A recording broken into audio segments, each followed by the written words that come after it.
Hacking and cheating has been a thing in multiplayer games for a while now, pretty much as long as I can remember.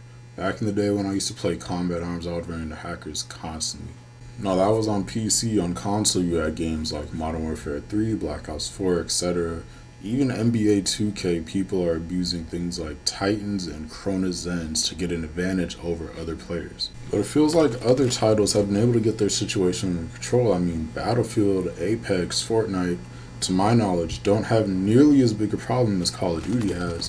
And today we're going to be talking about the biggest issues, in my opinion, that are plaguing the Warzone and Call of Duty community.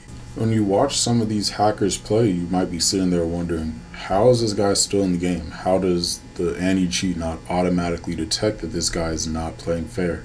And that is because of the form of moderation that the game is actually using.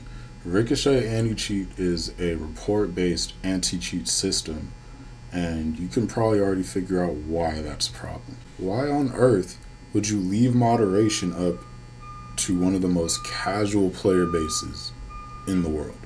Bro, like 75% of the Call of Duty community can't even shoot their gun straight. These are guys getting off like a 9 to 5 jobs, coming home, taking care of the kids for a bit.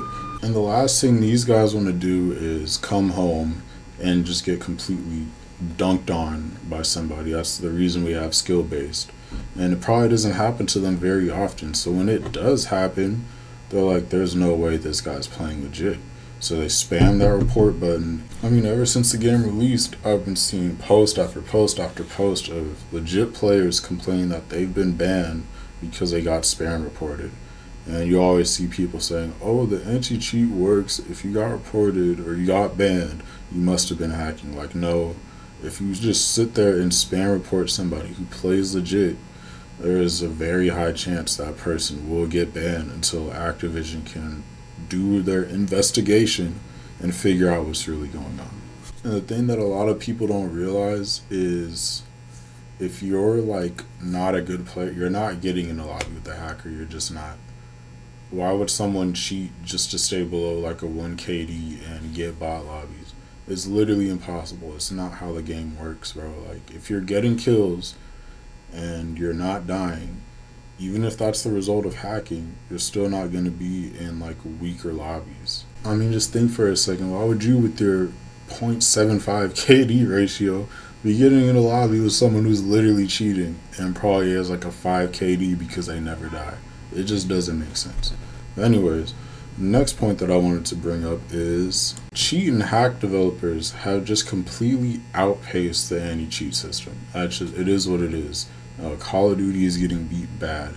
These developers are releasing programs that have cheats in them where cheaters can quickly just flick on and off their hacks in case they feel like they're about to get reported, so they can actually avoid the report system when Ricochet does their little investigation.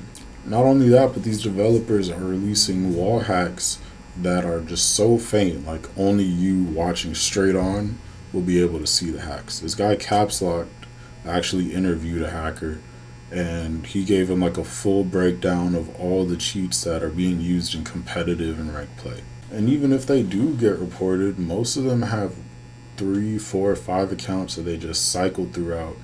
And every time they get reported, it's just on to the next one, on to the next one, on to the next one. So they just keep playing the game. But why does it feel like everybody is hacking? Well, like I mentioned earlier, Call of Duty is one of the easiest FPS games on the market. It's for sure one of the most, if not the most casual game that you could play. And that was one of the strongest aim assists that I've ever seen in a game ever. So when you got yourself one of these and you're really good at the game, it's going to look like you're hacking to other players. Now, moving on to what I think is going to be my last point. Mouse and keyboard players can get aim assist now. As if all this was not bad enough, you can now do 180 snaps, target snapping, and still have aim assist because you're on mouse and keyboard via a controller emulation software for mouse and key. We're cooked. And I understand there's been a lot of frustration in Call of Duty where mouse and keyboard players just feel like there's this huge gap between them and controller players because, like I said, the controller aim assist is so strong.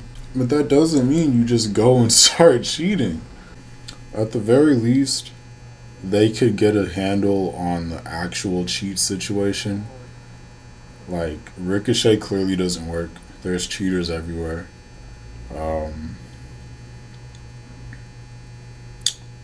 at this point, I'm gonna start cheating, man. Fuck it. Like, subscribe, follow me on Twitch for more content. I'm gonna catch you guys later.